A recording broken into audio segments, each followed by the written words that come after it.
ছাত্রদের দাবি নিয়ে সারাটা বছর লড়ি, আমরা ছাত্রদের দাবি নিয়ে সারাটা বছর লড়ি, সেহেতুই আমরা বলছি আমরা ছাত্রদের দাবি নিয়ে লড়ি, আমরা সারা বছর সেহেতু আমরা ছাত্রদের বলেছি আমাদের এই ধর্মঘটকে আপনারা সহযোগিতা করুন। আমরা কাউকে জোর করি, আমরা জোর করাতে আমরা কোনো আমাদের দ্বারা ফ্ল্যাগ তুলে নেওয়া হলো এখান থেকে।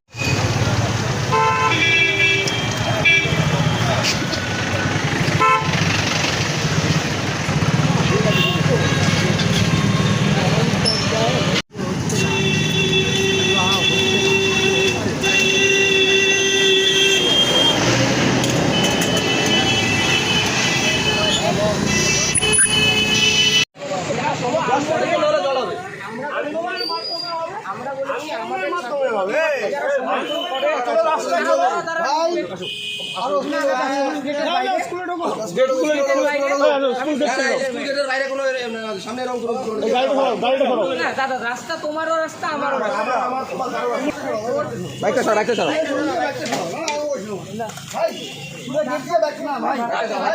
আমাদের একটা প্রেস মিটও ডাকা হয়েছে, মাইকিং পোস্টারিং সব রকম প্রচারও আমরা করেছি যে আজকে আমরা একটা ছাত্র মানে ধর্মঘটের ডাক দিয়েছি এসএফআইগতভাবে, এবং আজকে আমরা এখানে 4-5 জন এসএফআইয়ের ছাত্রছাত্রীরা ছিলাম গেটে। আমাদের একটাই দাবি ছিল যে ছাত্রছাত্রীরা যদি চায়, যদি আমাদের মানে আমাদের বক্তব্য যদি তাদের মনে হয় সমর্থন করা উচিত, আমাদের দাবি দাবাগুলো মেনে নেওয়া উচিত, তাহলে তারা আজকের দিনটা ক্লাস বয়কট করবে। এবং যদি তারা না চায় যে না তারা ক্লাসটা করবে, আমাদের সাথে সমর্থন না করে, তাহলে তারা অবশ্যই ক্লাস করতে পারে। আমরা স্কুলের গেটে বন্ধও করিনি, আমরা ছাত্রছাত্রীদের কোনোভাবে আটকানো বা ফোর্সফুলি তাদেরকে বের করে দেওয়ার চেষ্টাও করিনি। আমরা 4-5 জন সংখ্যায় কম ছিলাম। এবার তৃণমূলের দুষ্কৃতীরা মানে তৃণমূলের গুন্ডা বাহিনী বলতে পারেন, তারা এসে মানে সংখ্যায় অনেক বেশি ছিল, তারা এসে আমাদের ওপর চড়াও হয়। আমাদের কমরেড অঙ্কন করঞ্জাই তাকে আমরা শুধু চেষ্টা করছিলাম ছাত্রছাত্রীদের মধ্যে আমাদের বার্তাটা পৌঁছে দেওয়ার যে কেন আজকে বন্ধ, তারা যদি সমর্থন করে তো ক্লাস বয়কট করবে, আর সমর্থন না করলে ঢুকতে পারে।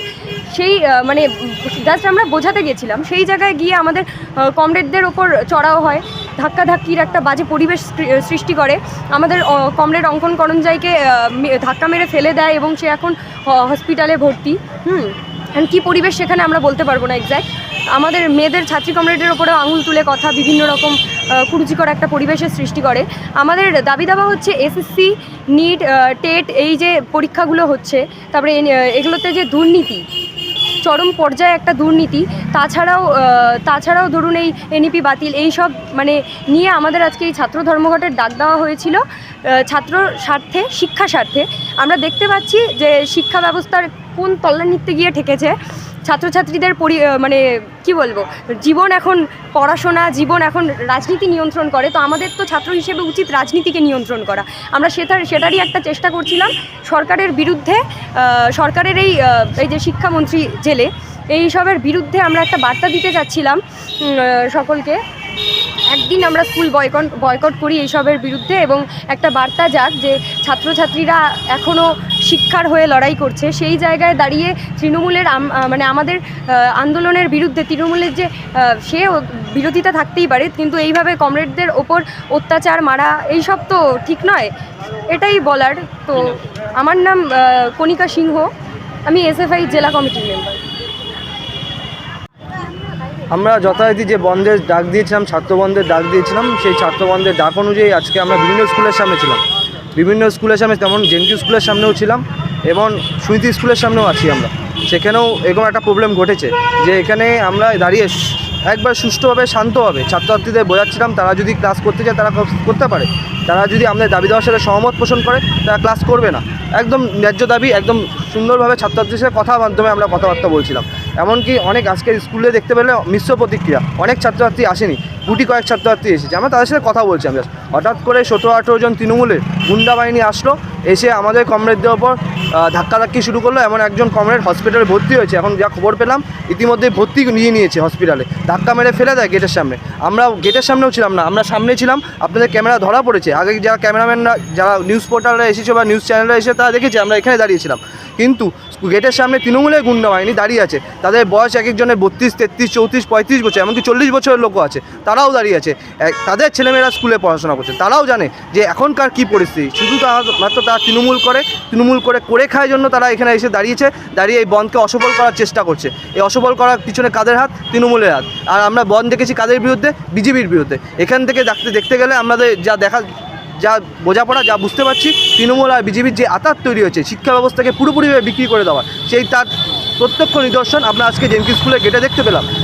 একদিকে যেমন সারা দেশে 61,000-এর ওপর স্কুল বন্ধ হয়ে যাচ্ছে, প্রাইমারি স্কুল থেকে শুরু করে হাই স্কুল বন্ধ হয়ে যাচ্ছে, ঠিক আমাদের রাজ্য একই সমস্যা, 6,000-এর ওপর স্কুল বন্ধ হয়ে গেছে। এই কোচবিহারের মতো জায়গায় 700-এর ওপর স্কুল বন্ধ হয়ে গেছে। আমরা সবটাই দাবি দেওয়ার মধ্যে ছিল। এমনকি নিট পরীক্ষার যে দুর্নীতি, সেই দুর্নীতি আমরা দাবি করেছিলাম কেন্দ্রীয় শিক্ষামন্ত্রীকে পদত্যাগ করতে হবে, কেন্দ্রীয় শিক্ষা প্রতিমন্ত্রীকে পদত্যাগ করতে হবে। সেই সব দাবি দেওয়া আমাদের বিরোধিতা ছিল পুরোপুরিভাবে বিজেপির ওপর। কিন্তু আমরা দেখতে পেলাম এখানে কোনো বিজেপির লোকজন নেই, এবিপির লোকজন নেই, তৃণমূল ছাত্র পরিষদের ছেলেমেয়েরা এখানে দাঁড়িয়ে আছে, তাদের হয়ে লড়াই করছে, বিজেপির হয়ে লড়াই করছে। আমরা যে কথা বলছিলাম আগাগোড়া যে বিজেপির বি টিম হলো তৃণমূল, সেটাই আজকে প্রমাণিত। আমার নাম প্রাঞ্জল মিত্র, আমি কোচবিহার জেলার প্রেসিডেন্ট এসএফআই। দেখুন, প্রথমেই বলি, এসএফআই সারা রাজ্য জুড়ে ধর্মঘট ডেকেছে শুনেছি। সারা পশ্চিমবাংলা এসএফআইকে এই প্রজন্ম চেনে না, তাদেরকে এসএফআই নামক কোনো বস্তু আছে খায় না, মাথায় দেয়, তারা ছাত্রছাত্রীরা কেউ জানে না এবং অভিভাবকরাও কেউ জানেন না, এবং তারা সারা বছর মানুষের পাশে থাকেন না। তারা বিধানসভাতেও শূন্য হয়েছে, লোকসভাতেও তাদের আর কিছু নেই।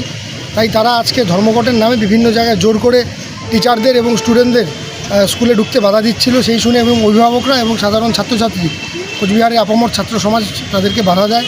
এইভাবে স্কুলের পঠন পাঠন বন্ধ করে কোনো কর্মনাশা ধর্মনাশা বন্ধ চলতে পারে না। সাধারণ ছাত্রছাত্রীরাই তার বিরুদ্ধে প্রতিবাদ করেছে এবং তাদের অভিভাবকরাও তাদের প্রতিবাদ করেছে। আপনাদের দিকে যে উঠছে অভিযোগ, সেই বিষয়ে কী বলবেন? আমরা তৃণমূল ছাত্র পরিষদ সারা বাংলায়, আমরা মমতা বন্দ্যোপাধ্যায় এবং অভিষেক বন্দ্যোপাধ্যায়ের নেতৃত্বে আমরা সাধারণ ছাত্রছাত্রীর পাশে থাকি এবং কর্মনাশা ধর্মনাশা বন্ধের বিরুদ্ধে এবং স্কুলের যাতে পঠন পাঠন, স্কুল কলেজ ইউনিভার্সিটি পঠন পাঠন যাতে ঠিক রাখে, সেজন্য আমরা অবশ্যই আমাদের কর্তব্য থাকে, সামাজিক দায়বদ্ধতা থাকে। আপনাদের দিকে মারধরের অভিযোগ উঠেছে, কি বলবেন? এগুলো বেকার বাজার গরম করার চেষ্টা করছে এসএফআইয়ের। তো সারা পশ্চিমবাংলা জুড়ে খুঁজলে 2-4টে লোক আছে, কোচবিহারে 1-2টো লোক আছে, তারা আর কী বলবে।